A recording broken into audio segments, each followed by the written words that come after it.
Number 1 channel के number 1 show साजिश में आपका स्वागत है। मैं हूं आपके साथ सपना शुक्ला। सबसे पहले बात उस रिपोर्ट की जिसने नेतन्याहू से लेकर बाइडेन तक सबको डरा दिया है। इजराइल के एक कमांडर ने एक तरह से ऐसी बात कबूल कर ली कि अमेरिका भी इजराइल से कहने लगा है कि अब तुमसे ना हो पाएगा।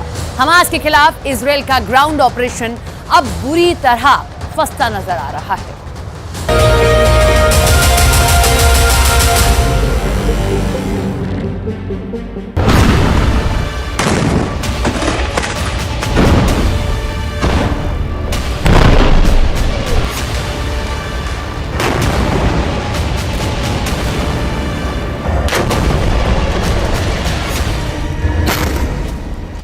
गाजा के अंदर युद्ध इस लेवल पर पहुंच चुका है कि अब जान हमास की जाएगी या फिर इजराइल की सेना की, ये कोई नहीं जानता, लेकिन जान जरूर जाएगी, इसकी गारंटी 100% है।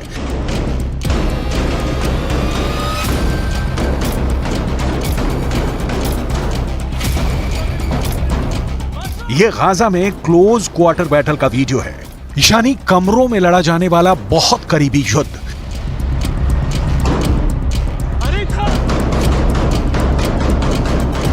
इजराइल के कमांडो इस इमारत में एक एक कमरे को खंगाल रहे हैं। ताबड़तोड़ फायरिंग हो रही है, किसकी गोली किसे लगेगी, डर बहुत ज्यादा है। यह गाजा के युद्ध की सबसे खतरनाक पिक्चर है।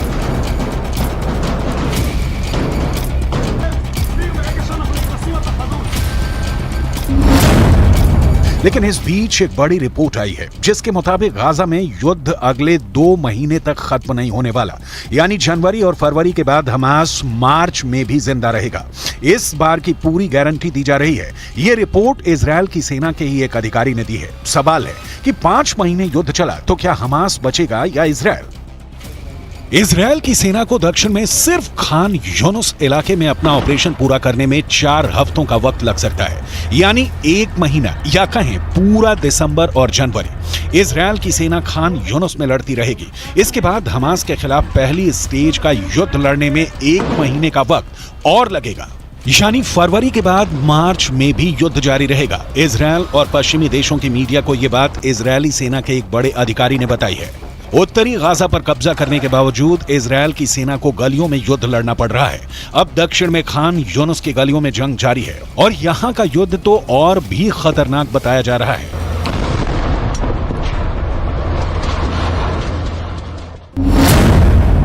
कुल मिलाकर समझिए कि 7 अक्टूबर को शुरू हुआ युद्ध अब भी जारी है। यह युद्ध 7 जनवरी तक भी चलेगा। यह युद्ध 7 फरवरी को भी होता रहेगा और इसके बाद यह युद्ध 7 मार्च को खत्म हो जाएगा।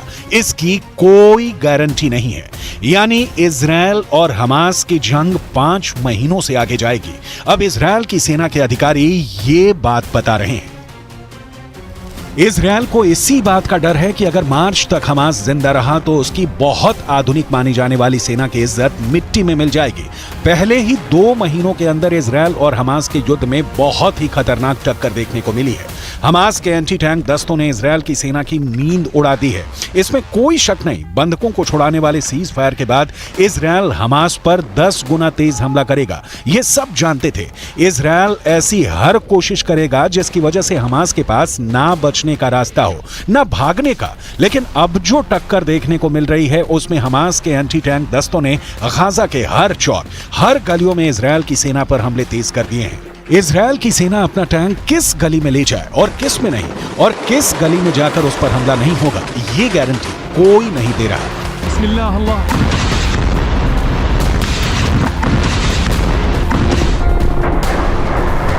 हमास की एक बॉडी कैमरा फुटेज इजराइल को मिली है और इसमें हमास के एंटी टैंक दस्तों को बिल्डिंग में छिपे हुए देखा जा सकता है। जिस जगह पर यह दस्ता छुपकर इजराइल पर हमले की फिराक में था, वहीं पर इजराइल ने हवाई हमला कर डाला। जाहिर है ऐसे धमाके में कोई जिंदा नहीं बचा होगा। वैसे गाजा की गलियों में युद्ध के दौरान हमास ने भी बड़े बड़े दावे किए हैं। हमास का दावा है कि उसने इजराइल के 180 टैंक और बख्तरबंद गाड़ियों को हमले में फोड़ दिया है। गाजा से लगातार ऐसी तस्वीरें आई हैं जिसमें इजरायली टैंक पर घात लगाकर हमले किए गए।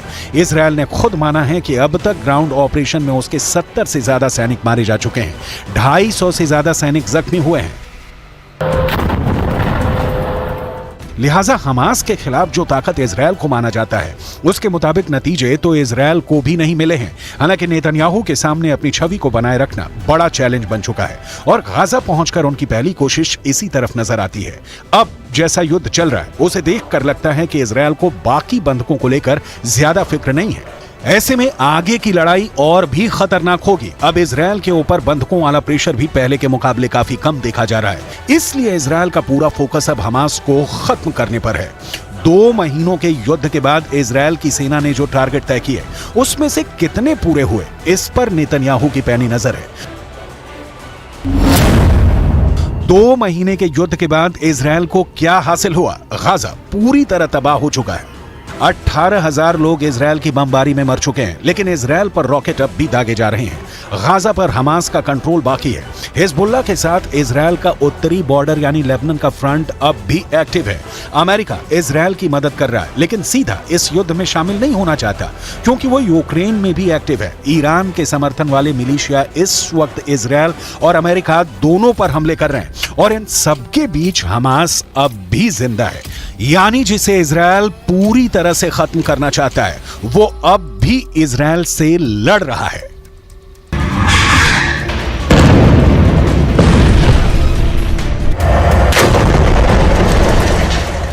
It remains imperative that Israel put a premium on civilian protection. And there does remain a gap between exactly what I said when I was there, the intent to protect civilians, and the actual results that we're seeing on the ground. Israel की सेना दावा कर रही है कि वो Gaza में Hamas को चारों तरफ से घेर रही है, इसलिए ऑपरेशन में वक्त लग रहा है। लेकिन गाजा से कुछ वीडियो ऐसे भी आए हैं जिससे लगता है कि इजरायल की सेना गाजा में बुरी तरह से घिर चुकी है। ये वीडियो हमास के टनल वाले दस्ते ने तैयार किया है। जहां इजरायल की सेना ने कैंप लगाया हुआ है, वहां हमास के लड़ाकू दस्ते चुपके से जमीन से निकलकर उन पर नजर रख रहे हैं। ये इजरायल को डराने वाला वीडियो है। हमास की नजर इजरायल के एक एक फौजी पर है। इजरायल को टक्कर देने के लिए हमास ने एक नया वीडियो रिलीज किया है। यहां हमास के रॉकेट दस्तों ने अपने ठिकानों को उजागर करके दिखाया है कि उसके पास इजरायल पर हमले के लिए कौन सा नया हथियार है।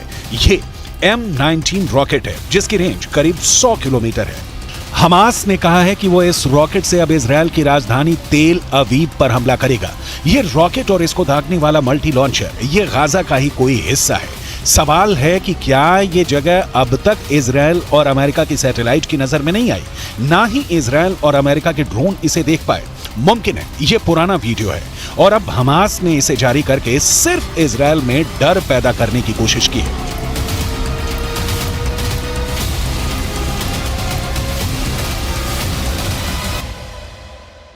गाजा के अलावा इजरायल के लिए उत्तरी बॉर्डर बड़ा खतरा बन चुका है। ये लेबनान बॉर्डर पर इजरायल की बड़ी पोस्ट है और यहां हिजबुल्लाह ने एक एंटी टैंक मिसाइल से हमला किया और फिर देखिए क्या हुआ। पहले धमाका, फिर पोस्ट का बड़ा हिस्सा ढह जाता है और आग लग जाती है। हिजबुल्लाह की तरफ से ऐसे खतरनाक हमले इजरायल की सेना लगातार झेल रही है। जब इसके बारे में नेतन्याहू से पूछा गया तो उनका जवाब भी गौर करने वाला है। सैनिकों के बीच इस तरह के सवालों का जवाब कैसे देना है, नेतन्याहू बहुत अच्छी तरह से जानते हैं। כי אם חיזבאללה יבחר לפתוח במלחמה כוללת, אז הוא במו ידיו יהפוך את ביירות ואת דרום לבנון, לא רחוק מכאן, לעזה ולח'אן יונס. हिजबुल्लाह हो, हूथी हो या फिर हमास, इजरायल के लिए खतरा साफ है और बहुत बड़ा है। हमास अगर मार्च तक जिंदा रहा तो यह युद्ध पलट सकता है। यह बात नेतन्याहू भी जानते हैं। उनके सामने दबाव बहुत ज्यादा है कि युद्ध को जल्दी से जल्दी खत्म किया जाए, जल्दी से जल्दी बंधकों को छुड़ाया जाए और जल्दी से जल्दी हमास को खत्म करने का ऐलान किया जाए। अगर वो ऐसा नहीं कर पाए तो ना सिर्फ दुनिया में बल्कि घरेलू मोर्चे पर भी उनकी बहुत ज्यादा बेइज्जती हो जाएगी।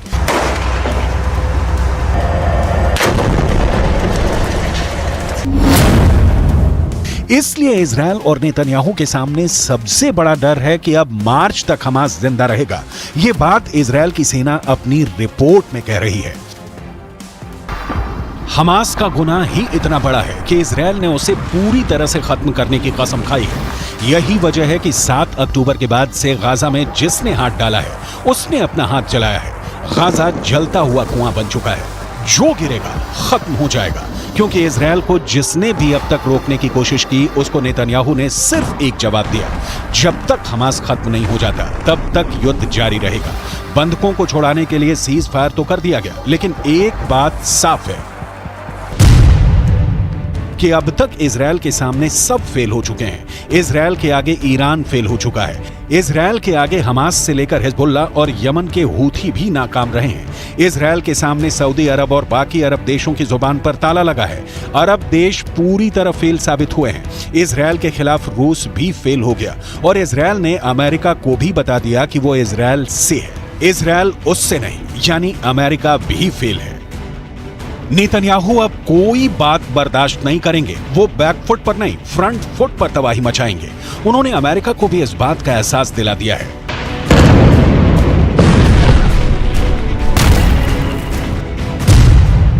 कि हमास को खत्म करने तक बिल्कुल नहीं रुकेंगे। हमास की मौत 100% पक्की है, ये नेतन्याहू की गारंटी है। उत्तरी गाजा के अस्पताल इजरायली बमबारी के सबूत बने तो दक्षिण में खान यूनिस के रिहायशी इलाके इस बमबारी के सबूत बन रहे हैं। यहां बम गिरा तो 10 लोग फौरन मारे गए, कई घायल हो गए। तबाही की ऐसी तस्वीरें हर जगह दिखी। गाजा में बमबारी रुके, इसके लिए इजरायल पर दबाव डाला जा रहा है, लेकिन उसका असर शून्य है। इजरायल को अमेरिका से मिल रही मदद इसका सबसे बड़ा सबूत है, जो फिर से सीज फायर की कोशिश के आगे दीवार बन चुका है। अमेरिका ऐसी बमबारी रोकने के लिए संयुक्त राष्ट्र सुरक्षा परिषद में आए प्रस्ताव के खिलाफ वीटो कर चुका है।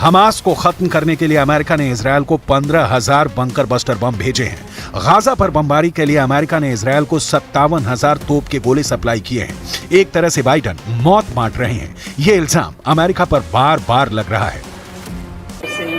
I'm at a hospital in Gaza, and what I'm seeing are babies, tiny babies who are dependent on incubators. Those incubators need fuel, they need electricity in order to operate. They're keeping these babies alive, and they need to keep it up.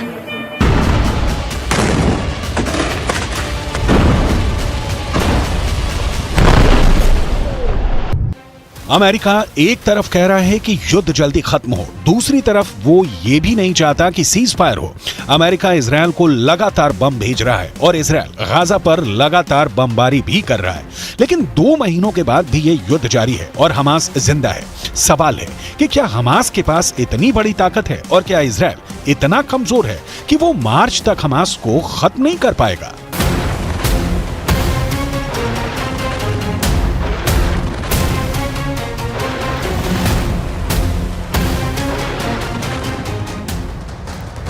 संयुक्त राष्ट्र सुरक्षा परिषद में युद्ध को लेकर cease fire का प्रस्ताव रखा गया। 16 देशों ने प्रस्ताव के पक्ष में वोट डाले और इस दौरान खिलाफ में सिर्फ 1 वोट पड़ा। लेकिन इस 1 वोट ने इजरायल और हमास के बीच सीज फायर की बातों पर विराम लगा दिया, क्योंकि ये 1 वोट नहीं, वीटो था, वो भी अमेरिका का। अमेरिका नहीं चाहता कि इस वक्त इजरायल युद्ध में सीज फायर हो। यही अमेरिका पिछली बार हुए सीज फायर पर अपनी पीठ थपथपा रहा था।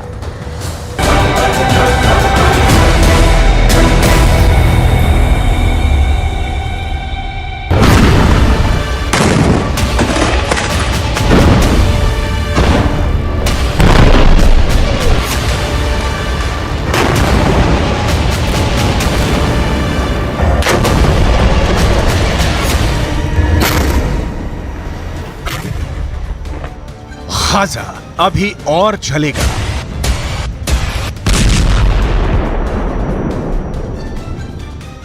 इजरायल अभी और हमले करेगा। फिलिस्तीनियों की मौतों का सिलसिला अभी लंबा चलेगा। युद्ध को जारी रखने का फैसला इजरायल का नहीं है, हमास तो चाहता है जल्दी से जल्दी युद्ध विराम। किसने किया इजरायल युद्ध को लंबा खींचने का ऐलान? हमास के अंतिम लड़ाके के मारे जाने तक जारी रहेगा युद्ध। यूएन में आया युद्ध विराम का प्रस्ताव। अमेरिका ने युद्ध विराम प्रस्ताव पर कर दिया वीटो, मतलब यूएन में गिर गया प्रस्ताव। The United States strongly supports a durable peace in which both Israelis and Palestinians can live in peace and security. We do not support calls for an immediate ceasefire. This would only plant the seeds for the next war, because Hamas has no desire to see a durable peace, to see a two-state solution. Gaza में जारी रहेगा रक्तपात। फिर सामने आया America का double standard. Target Hamas के बहाने Iran को ठिकाने लगा। Birleşmiş Milletler'in bu aciz ve işlevsiz yapısının da tüm dünyada sorgulanacağına inanıyoruz. Bakın çok açık söylüyorum. Gazze'den sonra hiçbir şey eski tas eski hamam devam edemez. Washington DC से Israel की राजधानी तेल अवीव तक 8 अक्टूबर से लेकर अब तक कितने विमानों ने उड़ान भरे हैं, कोई गिनती नहीं है। कितने असलहे अमेरिका ने इजरायल को सप्लाई किए हैं, किसी भी एजेंसी के पास इसका कोई जवाब नहीं है। ये हथियार, ये एयरक्राफ्ट कैरियर, ये लड़ाकू विमान इजरायल ने हमास के अंत के लिए ही इजरायल को भेजा है। लिहाजा यूएन में जब इजरायल युद्ध के युद्ध विराम का प्रस्ताव टेबल हुआ तो अमेरिका ने वीटो कर दिया, क्योंकि अमेरिका चाहता है कि युद्ध लंबा खींचे।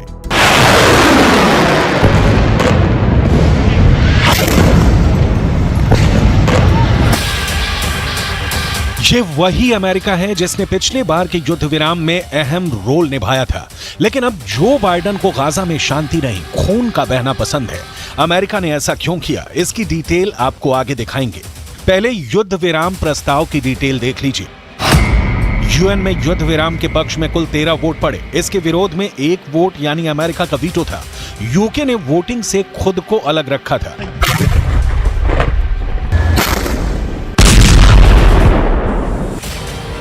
अमेरिका ने ऐसा कदम क्यों उठाया है, बाकायदा इसकी दलील भी दी गई। कहा गया कि युद्ध रोकने का ये ठीक वक्त नहीं है। आपको आगे दिखाएंगे कि खुद अमेरिका में इजरायल युद्ध को लेकर देश की जनता की क्या राय है। कितने प्रतिशत अमेरिकी चाहते हैं इजरायल युद्ध और कितने प्रतिशत अमेरिकी मानते हैं हमास को युद्ध के लिए जिम्मेदार। उससे पहले सुनिए अमेरिका का वीटो वाला तर्क। रॉबर्ट ए वुड संयुक्त राष्ट्र में अमेरिका के राजदूत और उप स्थायी प्रतिनिधि हैं।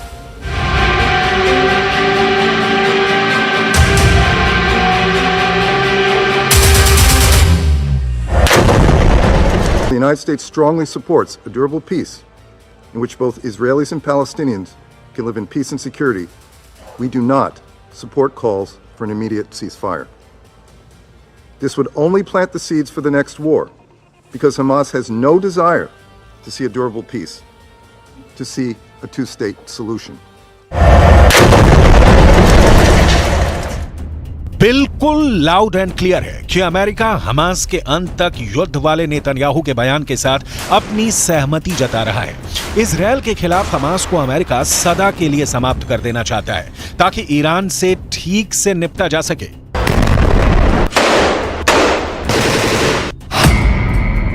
युद्ध के लंबा खींचने से अमेरिका को क्या हासिल होगा, इसे 5 पॉइंट में समझने की कोशिश करते हैं।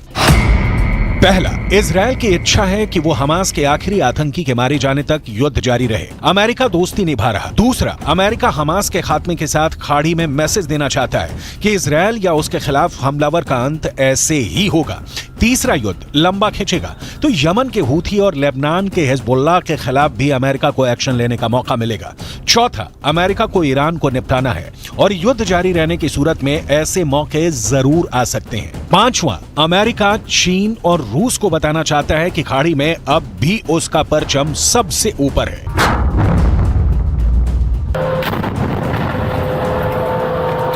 जो बाइडेन की नीतियां लंबे युद्ध के पक्ष में है। यूक्रेन में भी नेटो का नेतृत्व कर रहे अमेरिका की यही ख्वाहिश है। ज़ेलेंस्की को इतने हथियार दिए जाएं कि पुतिन उन्हें परास्त नहीं कर सके, लेकिन इतने भी नहीं दिए जाएं कि पुतिन परमाणु बम जैसे विकल्प पर विचार करें। मतलब युद्ध चलता रहे और अमेरिका का हित पलता रहे। लेकिन यहां समस्या यह है कि हमास यूक्रेन की तरह ना ही बड़ा है, ना वैसा हथियार संपन्न है, ना ही उसके पास इतने लड़ाके हैं। हालांकि अमेरिका ने इसका भी उपाय सोच रखा होगा। यहां तक कि अमेरिका ने युद्ध के बाद गाजा के साथ क्या किया जाए इसका प्लान भी बना रखा है।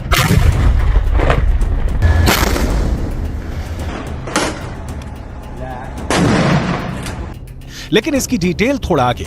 इजरायल के हमले में अब तक फिलिस्तीनी क्षेत्र में 17,000 से ज्यादा लोगों की मौत हो चुकी है। उत्तर से दक्षिण तक गाजा जर्रा जर्रा तबाह हो रहा है। 40 से 45 किलोमीटर लंबी और महज 6 से 10 फीट चौड़ी गाजा पट्टी अपने इतिहास के सबसे बुरे दौर से गुजर रही है। पूरा शहर मलबे के नीचे आखिरी सांसें गिन रहा है। लोग पलायन कर गए हैं और जो बचे हैं वो अगले सेकंड बचे रहेंगे, इसकी कोई गारंटी नहीं है।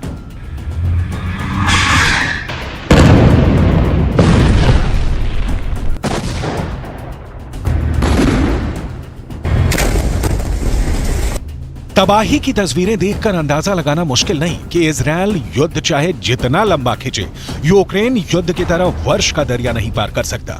ईरान के युद्ध मैदान में उतरने से इनकार करने, सऊदी अरब का ईरान को हथियार सप्लाई नहीं करने के लिए कहना और हमास के लड़ाकों के इस वक्त हालात बता रहे हैं कि बहुत जल्द गाजा इजरायल के कब्जे में होगा। लेकिन तब इजरायल गाजा में कैसा बर्ताव करेगा ये जान लेते हैं। उसके बाद बताएंगे कि युद्ध के बाद क्या है अमेरिका का गाजा के लिए सबसे लेटेस्ट प्लान।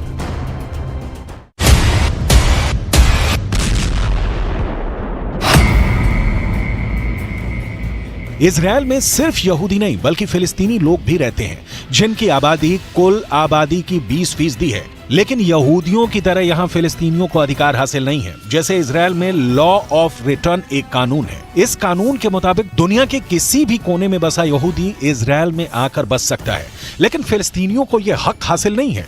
नेतन्याहू की सरकार फिलिस्तीनियों के लिए कुछ नए कानून भी बनाने जा रही है, जो उन्हें यहूदियों की तुलना में बहुत कम अधिकार देंगे। बेंजामिन नेतन्याहू अपना फैसला सुना चुके हैं कि हमास के अंत के बाद गाजा पर इजरायल का अधिकार होगा। लेकिन गाजा में शासन किस तरह से चलेगा, यहां की जनता का क्या होगा, इजरायल ने कुछ नहीं बताया। मतलब युद्ध की तबाही के बाद शांति, और शांति में भी गाजा की बर्बादी चलती रहेगी। सवाल है तो फिर गाजा के दुखों का अंत कब होगा?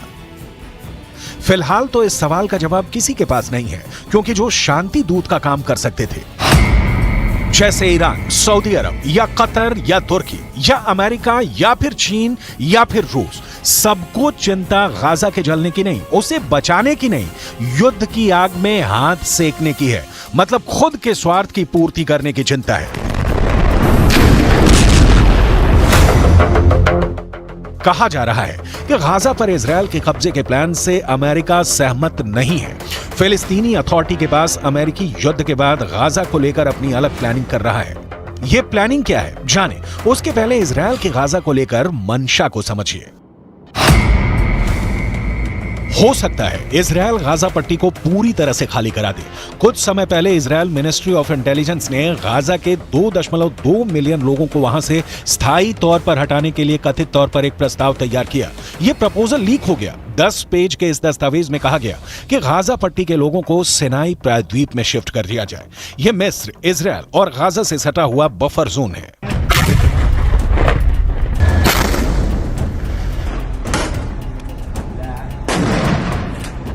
गाजा पर कंट्रोल के बाद इजरायल को जो करना है करेगा, क्योंकि तब उसका राज होगा। लेकिन ये राज कब तक चलेगा, सवाल उस पर है। गाजा पर इजरायल के चढ़ बैठने के बाद खाड़ी में हालात पहले की तरह कभी नहीं रह जाएंगे। इजरायल की सीमा सीधे सिनाई प्रायद्वीप तक पहुंच जाएगी। हालांकि गाजा पर इजरायल कब्जा कर लेता है तो ऐसा होता है, तो ये पहली बार नहीं होगा। गाजा पर इजरायल पहले भी कब्जा कर चुका है। वहां उसने कई बस्तियां भी बसाई थी, लेकिन 2005 में इजरायल सरकार के इरादे बदल गए। इजरायल ने गाजा छोड़ने का फैसला किया।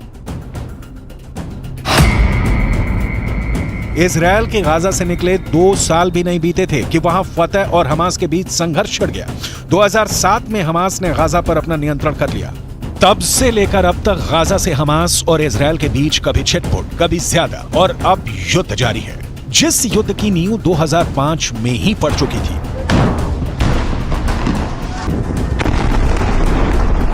इजराइल यहूदियों का देश है और पूरी खाड़ी मुस्लिम, सुन्नी और शिया मुसलमानों की है। इजराइल से दुश्मनी मुस्लिम देशों के मूल में है। ईरान जैसे देश तो इजराइल के अस्तित्व को ही सिरे से नकार देते हैं। अरब देश मानते हैं कि मुस्लिम देशों की जमीन पर इजराइल को बने रहने का कोई हक नहीं। असली दिक्कत यही है और गाजा पर इजराइल के कब्जे के बावजूद ये समस्या खत्म होने वाली नहीं है, क्योंकि इस समस्या से ईरान को फायदा है, इजराइल को तंग करता रहेगा। अमेरिका को फायदा है, खाड़ी में वर्चस्व बना रहेगा। चीन और रूस को फायदा है, पूंछ बनी रहेगी। इस बीच गाजा जल रहा है और चलता रहेगा।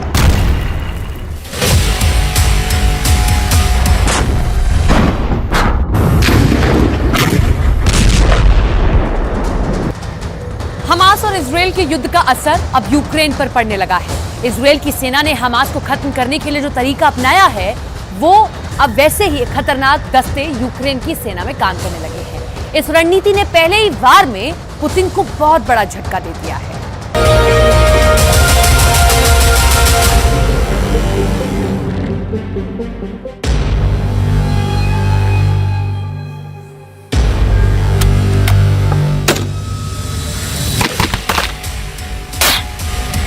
टारगेट सेट किया, दुश्मन बहुत दूर है और फिर होता है फायर।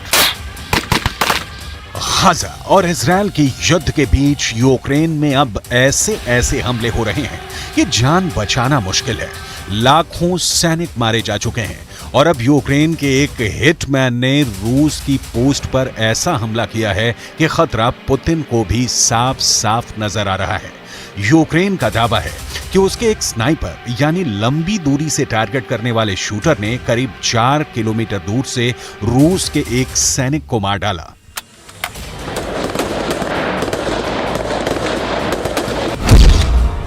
यह स्नाइपर अटैक का वर्ल्ड रिकॉर्ड कहा जा रहा है।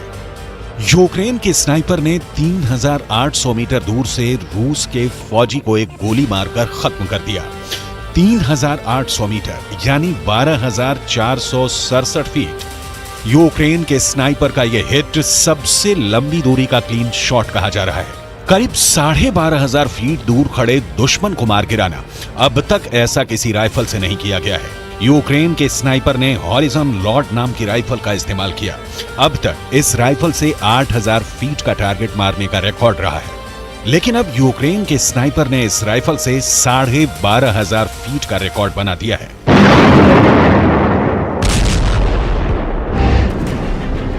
रूस और यूक्रेन के युद्ध में इस वक्त कई ऐसे मोर्चे हैं जहां का फैसला स्नाइपर का युद्ध कर रहा है। इस सैनिक का नाम क्या है ये नहीं बताया गया, पहचान गुप्त रखी गई। रूस की फौज के बीच में अब स्नाइपर को घोस्ट ऑफ यूक्रेन कहा जा रहा है। इस स्नाइपर ने कैसे मौत के घाट उतारने वाला वर्ल्ड रिकॉर्ड बनाया, इस पर अमेरिका से लेकर इजराइल और ईरान से लेकर ब्रिटेन और कनाडा तक सबकी नजर है। यूक्रेन के इस स्नाइपर ने 12,467 फीट की दूरी पर टारगेट को खत्म किया है। इससे पहले यह रिकॉर्ड कनाडा के स्नाइपर के पास था, जिसने 2017 में इराक में 11,319 फीट पर टारगेट को हिट किया था। 2022 में यूक्रेन के ही एक और स्नाइपर ने 8,819 फीट पर एक टारगेट को खत्म कर दिया था। इससे पहले यह रिकॉर्ड अफगानिस्तान में ब्रिटेन के स्नाइपर ने बनाया था। उस स्नाइपर ने 8,120 फीट पर तालिबान के एक आतंकी को मार गिराया था। 2002 में सबसे पहले अफगानिस्तान में ही कनाडा के स्नाइपर ने 7,972 फीट की दूरी पर तालिबान पर अटैक करके बड़ा नाम किया था। लेकिन अब यह रिकॉर्ड यूक्रेन के सैनिक के पास है और उसकी तारीफ यूक्रेन के राष्ट्रपति वोलोदिमीर ज़ेलेंस्की तक कर रहे हैं, क्योंकि रूस पर ऐसे हमले से यूक्रेन की सेना का जोश हाई करना है और ज़ेलेंस्की को ऐसे मौके कम ही मिलते हैं। Росія вже втрачає під Авдіївкою і солдатів, і техніку швидше та масштабніше, ніж, зокрема, під Бахмутом. Витримувати цей їхній натиск надзвичайно складно. І кожен наш воїн, який тримає позиції, кожен наш воїн, який виконує бойові завдання, саме там заслуговує на надзвичайну нашу вдячність.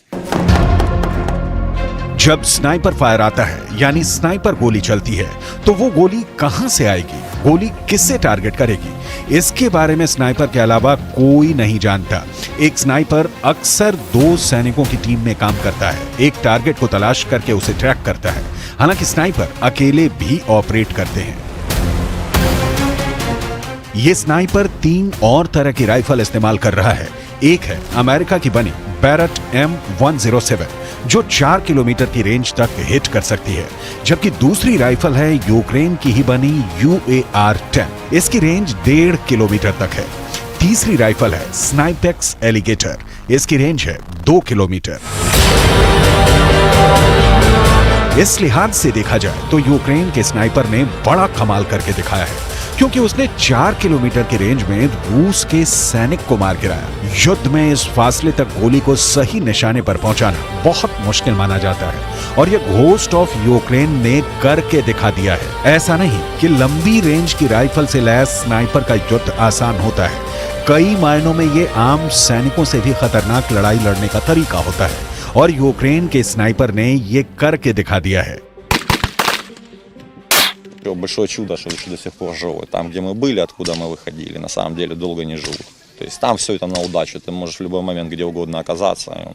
Даже вот мы сейчас здесь проживаем в поселках, вражеская авиация постоянно скидывает на нас тяжелые ракеты. То есть там у нас дом и есть подвал, где теоретически можно от обстрела спрятаться, но воронки, которые от ракеты остаются, они глубже этого подвала. स्नाइपर राइफल से दुश्मन को मार गिराना ये एक तरह की आर्ट कही जाती है, यानी कला। कई बार तो ऐसा होता है कि एक टारगेट को हिट करने के लिए एक ही पोजीशन पर 16 घंटे जमे रहना पड़ता है। इस दौरान सबसे बड़ी चुनौती ये भी होती है कि रूस की सेना को पता न चल जाए कि यूक्रेन का स्नाइपर घात लगाकर बैठा हुआ है। युद्ध में ऐसे ही हीरो तैयार किए जाते हैं जो बाकी पस्त पड़ी फोर्स का हौसला बढ़ा सके। ये स्नाइपर भी यूक्रेन की इसी कोशिश का हिस्सा नजर आता है। Сами, обороняли город Харьков, сам из Харькова находился. Попал в подразделение. Поначалу первые 6 месяцев был водителем-стрелком.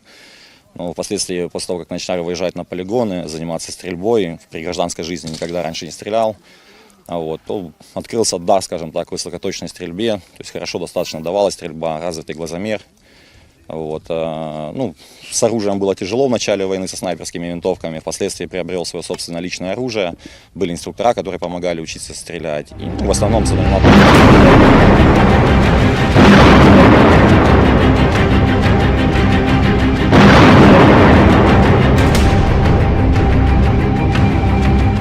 यूक्रेन का इस युद्ध में एक बड़ा मकसद रहा है कि कैसे स्नाइपर अटैक के जरिए रूस के बड़े बड़े कमांडरों को खत्म किया जाए। ऐसा यूक्रेन की सेना ने करके भी दिखाया है, क्योंकि रूस के कई जनरल स्नाइपर अटैक में ही खत्म किए गए हैं, और इसकी वजह से पुतिन को भी बहुत शर्मिंदगी उठानी पड़ी है। जमीन पर यूक्रेन की सेना बहुत ही छुपे हुए हमले कर रही है। इसकी बहुत बड़ी मिसाल बखमूत का एक स्नाइपर बन चुका है। यूक्रेन के स्नाइपर का खौफ बहुत ज्यादा है। रूस की आर्मी बखमूत में उन बचे खुचे इलाकों में जाने से डर रही है जहां ये स्नाइपर एक्टिव है। ये छुप कर हमला करता है, गिली सूट पहनकर हमला करता है। गिली सूट यानी ऐसा सूट जो आसपास के माहौल में स्नाइपर को छुपाने में मदद करे। यूक्रेन का ये स्नाइपर 113 रशियन सैनिकों की जान ले चुका है। 113 बहुत बड़ा आंकड़ा है। समझिए, रूस की सेना की एक पूरी कंपनी इस अकेले स्नाइपर ने खत्म कर दी है। А вообще, на самом деле, может занять от месяца и до 3. Если ускоренные курсы и в интенсивном режиме, это месяц. И это мы научим марксмена.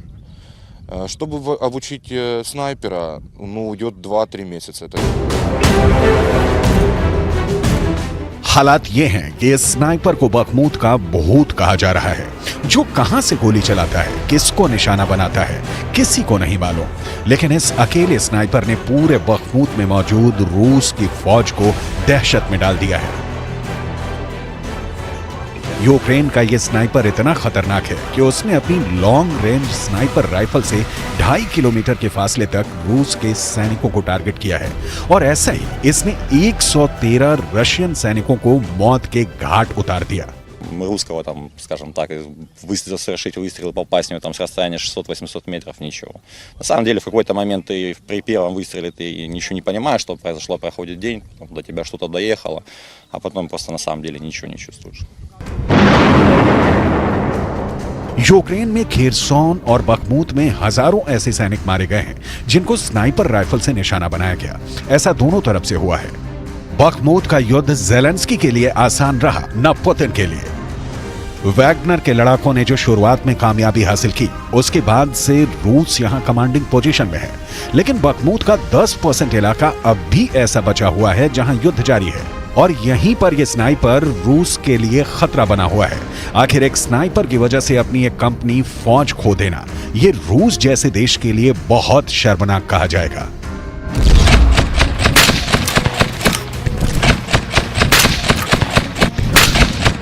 यूक्रेन की फौज की जिस यूनिट में यह स्नाइपर है, उसका दावा है कि पिछले 9 महीने के युद्ध के दौरान उसने और उसकी यूनिट ने मिलकर रूस के 558 सैनिकों को मार डाला है। 558 सैनिक, यानी करीब एक बटालियन को सिर्फ इसी स्नाइपर और उसकी टीम ने मौत के घाट उतार दिया है।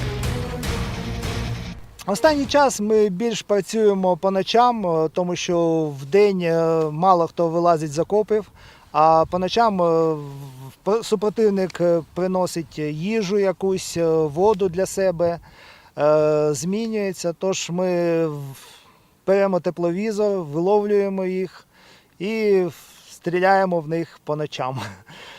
Так, дистанції зазвичай великі, але ми справляємось. Це більше кілометра зазвичай. Кілометр 200, кілометр, мабуть, до 1,5 кілометрів.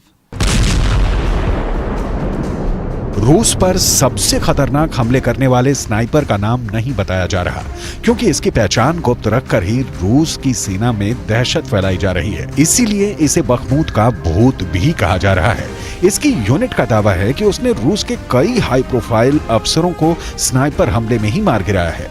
जब भी कोई कर्नल या उससे ऊपर जनरल रैंक तक का अफसर इलाके में होता है, तो ये स्नाइपर टीम एक्टिव हो जाती है और उसके करीब पहुंचकर उसे मारने की पूरी कोशिश की जाती है। फिलहाल यूक्रेन और रूस का युद्ध ऐसे दौर में एंटर कर चुका है जहां कुछ मोर्चों पर फैसला 100 या 200 मीटर पर आमने सामने खड़ी फौज कर रही है। सब जानते हैं जीतेगा वही जो जिंदा रहेगा, और जिंदा रहने के लिए दुश्मन को खत्म करना ही होगा। इसके सिवा उनके पास कोई और रास्ता नहीं, क्योंकि ये युद्ध खत्म होता हुआ नजर नहीं आ रहा है।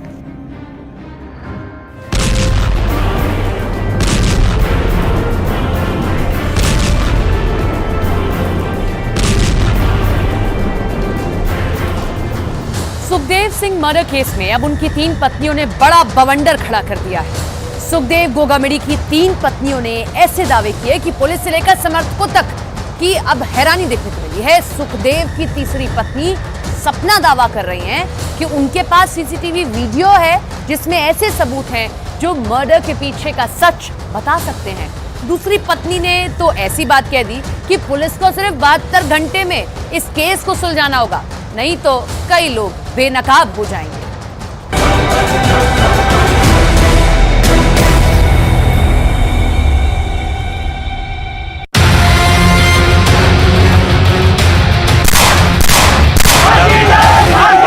कुछ देर में ही उनके शव का दाह संस्कार किया जाएगा। यहाँ पर अभी भी देखो लोग जो है वो लगातार हत्यारों की गिरफ्तार करने की और गोली मारने की बात कर रहे हैं कि उनका एनकाउंटर किया जाए। लोग उनके अंतिम दर्शनों के लिए यहाँ पर खड़े हैं।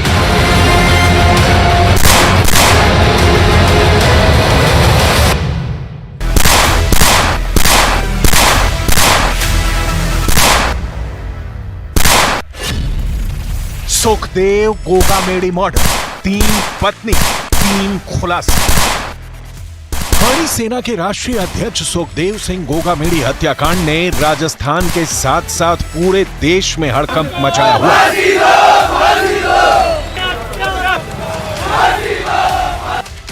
5 दिसंबर को सुखदेव सिंह गोगामेडी को 9 गोलियां मारी गईं, जबकि उनके साथ मौजूद नवीन शेखावत को 7 गोलियां लगी थी। सुखदेव सिंह गोगामेडी को न्याय तभी मिलेगा जब उनके हत्यारों को फांसी मिलेगी या उनका एनकाउंटर होगा। लेकिन अब सुखदेव सिंह गोगामेड़ी की हत्या से जुड़े कुछ ऐसे खुलासे हो रहे हैं जो हैरान करने वाले हैं। हैरानी की बात तो यह है कि सुखदेव सिंह गोगामेड़ी की हत्या पर उनकी 3 पत्नियां अलग अलग शक जताकर दावे कर रही हैं। सुखदेव की 3 पत्नियों में से 2 पत्नियां खुलकर मीडिया के सामने आ चुकी हैं, जबकि तीसरी पत्नी पर्दे के पीछे से मर्डर को लेकर कुछ अलग दावे कर रही हैं। पहले आप ये जान लीजिए सुखदेव की 3 पत्नियों के नाम क्या हैं और दूसरे और तीसरे नंबर की पत्नियों के नाम क्या हैं। दावों के मुताबिक सुखदेव सिंह गोगामेड़ी की पहली पत्नी का नाम शकुंतला बेनीवाल है। शकुंतला बेनीवाल गोगामेड़ी गांव में रहती हैं। सुखदेव की पहली पत्नी शकुंतला ने मीडिया से दूरी बना रखी है, तो मर्डर को लेकर कई दावे उनकी तरफ से किए जा रहे हैं। सुखदेव की दूसरी पत्नी शीला शेखावत हैं, जो भादरा में रहती हैं और सुखदेव की राजनीतिक विरासत पर अपना दावा ठोक चुकी हैं। जबकि सुखदेव की तीसरी पत्नी सपना सोनी है, जो सुखदेव गोगामेड़ी के साथ जयपुर में उनके साथ रहती थी, जहां पर सुखदेव की हत्या हुई है। सुखदेव की तीसरी पत्नी सपना सोनी हत्या के पीछे किसी करीबी के हाथ होने पर शक जता रही हैं। 11 साल से मैं उनके साथ इसी मकान में हूँ और यही हम दोनों साथ में रहते थे। जितना विश्वास उनको मुझ पे था, जितना वक्त उन्होंने मेरे साथ गुजारा है, जितना मैं उनके बारे में जानती हूँ, कोई नहीं जानता। ये हर चीज का, हर बात का प्रूफ मेरे पास है। राजस्थान में सुखदेव सिंह गोगामेड़ी की हत्या के बाद से ही पूरे राजस्थान और राजपूत समाज में आक्रोश है। वहीं खुद को गोगामेड़ी की दूसरी पत्नी बताने वाली सपना सोनी एक के बाद एक खुलासे कर रही हैं। सपना सोनी का दावा है कि जिस कमरे में जिस वक्त सुखदेव सिंह की हत्या की गई थी, उस वक्त किसी जमीन विवाद को लेकर सुखदेव फोन पर बात कर रहे थे। सीसीटीवी फुटेज में भी साफ देखा जा सकता है कि जैसे ही सुखदेव मोबाइल पर बात करना शुरू करते हैं, शूटर रोहित राठौड़ और नितिन फौजी दनादन गोलियां सुखदेव और नवीन शेखावत पर चला देते हैं। जबकि जयपुर के पुलिस कमिश्नर के मुताबिक 3 शूटर सुखदेव सिंह को मारने के लिए उनके घर पहुंचे थे। इनमें से एक शूटर, जिसका नाम नवीन शेखावत था, जो क्रॉस फायरिंग में मारा गया। वहीं सपना का दावा है कि नवीन शेखावत 10 दिन पहले भी आया था। वो शूटर था या नहीं, लेकिन सपना के मुताबिक किसी करीबी ने ही सुखदेव की हत्या करवाई है। वहीं सुखदेव की दूसरी बीवी शीला शेखावत का साफ कहना है कि वो किसी नवीन शेखावत को नहीं जानती थी। आप नवीन शेखावत को लेकर सुखदेव की दूसरी और तीसरी दोनों पत्नियों के बयानों को गौर से सुनिए। तो यहाँ कैमरा है, उनकी सब सीडी मैंने बना के रख रखी है। मुझे सब पता था, कभी ना कभी कुछ ना कुछ, क्योंकि ये बताते रहते थे कि मेरे को हमेशा हमले की ऐसे कुछ ना कुछ बताते रहते थे कि मुझे आज यहाँ से धमकी मिली है, मुझे मार सकते हैं, या आज यहाँ से धमकी मिल रही है, मुझे कुछ भी हो सकता है। ये हमेशा यही बात बोलते थे। एक बात और इन्होंने मुझे ये और बोला था कि मेरी लाश पे भी लोग राजनीति करेंगे। जो नवीन शेखावत जो लेकर गया था उन लोगों को, शूटरों को, क्या आप जानते हैं उसे? नहीं सर, मैं नहीं जानती। मैं जयपुर में लगभग 5-10 जने हैं जो रोजाना रूटीन में आते थे, उन्हीं को जानती थी, अदरवाइज नहीं जानती थी। ये नाम मेरे सामने तो पहली बार ही आया है। नहीं हो सकता है, होने को तो कुछ भी हो सकता है। होने को तो आप ये बताओ ना, घर में घुस गए वो लोग, तो कुछ तो था ही, कोई ना कोई कड़ी जुड़ के तो वहां तक पहुंची है। ऐसे तो पहुंचने की उनकी हिम्मत भी नहीं थी। खुद को सुखदेव गोगामेड़ी की पत्नी बता रही सपना सोनी का दावा है कि गोगामेड़ी के जयपुर आवास पर लगे सीसीटीवी कैमरों के फुटेज की वही मॉनिटरिंग करती थी। उसके पास तमाम वो रिकॉर्डिंग है जिसमें सुखदेव गोगामेड़ी से कौन कब जयपुर आवास पर मिला, किसने क्या धमकी दी। ऐसे में अब सपना सोनी पुलिस के लिए इस केस में, जांच में अहम कड़ी साबित हो सकती है। सुखदेव सिंह गोगामेड़ी की दोनों पत्नियों की तस्वीरें साथ साथ देखिए। पहली तस्वीर में सुखदेव की दूसरी पत्नी शीला शेखावत है, जबकि दूसरी तस्वीर में सुखदेव की तीसरी पत्नी सपना सोनी है। सपना जहां सुखदेव के मर्डर में किसी करीबी का हाथ बता रही हैं, तो वहीं शीला का दावा है कि वो सुखदेव की तीसरी पत्नी को नहीं जानती हैं। हैरानी की बात तो यह है कि सुखदेव काफी वक्त से अपनी तीसरी पत्नी सपना सोनी के साथ जयपुर वाले घर में रह रहे थे, जहां 5 दिसंबर को उनकी हत्या हुई। तो फिर सुखदेव की दूसरी पत्नी शीला शेखावत ये क्यों कह रही हैं कि वो किसी सपना को नहीं जानती? वहाँ पर भी उनके घर में भी एक महिला है जिन्होंने पूरा ये बयान दिया था कि उनके घर में सीसीटीवी कैमरा फुटेज वगैरह लगे हैं। आप जानते हैं वहाँ पर किसी को? नहीं सर, ऐसी तो कोई महिला मैंने तो नहीं सुनी और ना ही कोई थी। सपना जी को जानते हैं आप वहाँ पर? नहीं सर, मैं नहीं जानती। जिस दिन वो 3 बंदे आए थे हत्यारे, उस दिन भी मैं करके आई थी। तो सुखदेव जी मुझे बोल के सीढ़ी से नीचे उतर गए, इधर आके बैठ गए। वो तो उनके जो हत्यारे आए थे उनके पास वहाँ बैठ गए। मैं मेरे रूम में जाने से पहले मैं गई थी सीसीटीवी कैमरे देखने, चेक करने कि कौन आया है, क्योंकि मेरे को ऐसे कुछ अच्छा नहीं लग रहा था। मैंने आपको बताया ना, मुझे सही नहीं लग रहा था। तो सुखदेव जी तो यहाँ जो है वो बैठे थे, मेरे पति। वो जो एक और आया था जिसकी डेथ हो गई थी वो यहाँ बैठा था, वो दोनों यहाँ बैठे थे। तो जो शूटर थे वो दोनों यहाँ थे, जो एक साथ में आया था वो यहाँ था, नवीन शेखावत। हाँ, मैं नाम नहीं जानती। सपना सोनी का दावा है कि नवीन शेखावत 10 दिन पहले भी आया था और उस दिन जब वो शूटरों के साथ पहुंचा था तो पहले फोन पर उसने सुखदेव गोगामेडी की किसी से बात करवाई और फिर सुखदेव गोगामेडी जब अपना मैसेज चेक कर रहे थे तब शूटरों ने उसे गोलियों से भून दिया। अब सवाल ये है कि आखिर नवीन शेखावत ने सुखदेव गोगामेडी की किससे बात करवाई? क्या वो रोहित गोदारा था जिससे बात कराई? ये पुलिस जांच का विषय। सुखदेव सिंह गोगामेडी की हत्या के वक्त अगर 3 पत्नियों की बात करें तो सिर्फ सपना सोनी ही मौके पर मौजूद थी, जिन्होंने हत्या के बाद हत्यारों को भागते हुए देखा था। सुखदेव की हत्या की जिम्मेदारी लेने वाले गैंगस्टर रोहित गोदारा पर भी सुखदेव की पत्नियों के अलग अलग बयान हैं। शीला शेखावत रोहित गोदारा के बारे में कुछ नहीं जानने का दावा कर रही हैं, जबकि सुखदेव की तीसरी पत्नी सपना सोनी साफ कह रही हैं कि रोहित गोदारा के दावे पर उन्हें शक है। रोहित के अलावा कोई और करीबी हत्या में शामिल हो सकता है। काफ़ी सारे गैंगस्टर जैसे रोहित गोदारा ने अपनी जिम्मेवारी ली है, लगातार वो बयान दे रहा है कि उनके खिलाफ वो रहते थे और इसी वजह से उन्होंने इस पूरी कांड को अंजाम दिया है।